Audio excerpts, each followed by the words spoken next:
पर्व न्यूज. आरंभ एका नव्या पर्वाचा.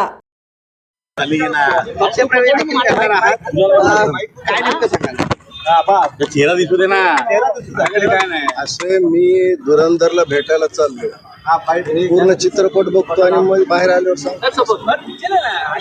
महाजन साहेब, समोर बघा. नेमकी आपली नाराजगी काय आहे? कुणाविषयी मग आपण पक्षप्रवेश करताय किंवा काय कारण आहे? नाराज असलेलंच प्रवेश म्हणजे पण मग पक्षप्रवेश कोणत्या कारणासाठी होतोय? काय आपली म्हणजे आपण साहेबांची चर्चा करणार आहात किंवा आपल्या पुढच्या राजकीय महत्वाकांक्षा काय आहेत की ज्या हे पहा, मला काल शिंदे साहेब रात्री 12:30ला भेटले आणि माझ्यासारख्या मराठी माणसाची ते काळजी करत होते. त्यावेळेस मराठी माणसाच्या नावावर राजकारण करणारे झोपले होते.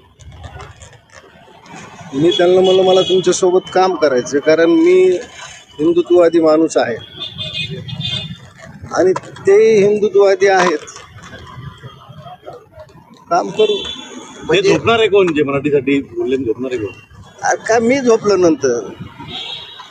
मी फक्त तुम्हाला एवढं सांगितलं की मराठी माणसासाठी ते जागे होते. मी आलो बाहेर गावून, ते थांबले होते बिचारे माझ्यासाठी. काय दोन ठाकरे बंधू एकत्र आलेले आहेत, मराठीच्या मुद्द्यावर एकत्र आलेले आहेत. पूर्वी हिंदू बंधू अरे बाबा, तुम्ही सगळं आत्ताच माझं ऐकू नका. तुम्ही ते भाऊ एकत्र आले म्हणले, तिथं चंदू मामा नंतर आले, त्याच्या अगोदर रशीद मामू येऊन गेलेत.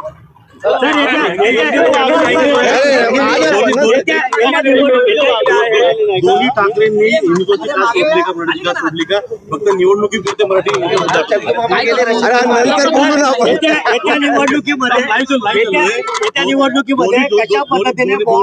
दोन्ही ठाकरेंनी हिंदुत्वाची मराठीची का सोडली का निवडणुकीपुरते एकत्र आले का? निवडणूक झाल्यावर कळेल.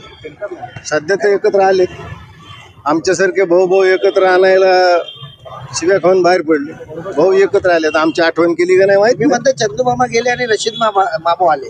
मग आता हिंदुत्व कुठलं राहिलं? हो, 86च्या दंगलीचा गुन्हेगार आहे, त्याला तुम्ही पक्षात प्रवेश देताय आणि पुन्हा हिंदुत्वाच्या गप्पा मारताय. असं कसं होतं? कसं हिंदुत्व असेल तुमचं? पण शिवसेना पक्षामध्ये काय जबाबदारी घ्यायला आपल्याला आवडेल आणि कशा रीतीने काम करायला आवडेल? बाबा, ते पहा, कसं आहे, जबाबदारी मागायची नसते, दिली तर पार पाडायची. इच्छा असेल ना काही? माझी काहीच ह्या वयात काय इच्छा आहे?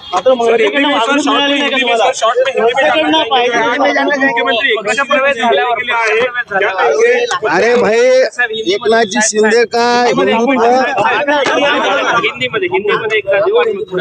ये देखो, मुझे ऐसा लगता है कि महाराष्ट्र में हिंदुत्व का एक ही नेता अभी बचा है, वो है एकनाथ शिंदे. क्योंकि जो खुद को हिंदू के वारस समझते हैं वो तो रशीद मामू के भांजे निकले. अब हम किसके तरफ देखें? हम एकनाथ शिंदे के साहब की तरफ देखें. हिंदुत्व का लड़ा किस तरह से जारी रहेगा? मराठी मुद्दे पे चुनाव लड़ रहे हैं, ये मराठी मुद्दा अभी इनको याद है. अरे भाई, हिंदुत्व कहाँ रहा? मैंने तो आपको बताया ना अभी, हिंदुत्व कहाँ रहा? अभी हिंदुत्व नहीं रहा, यही तो तकलीफ है. इसलिए तो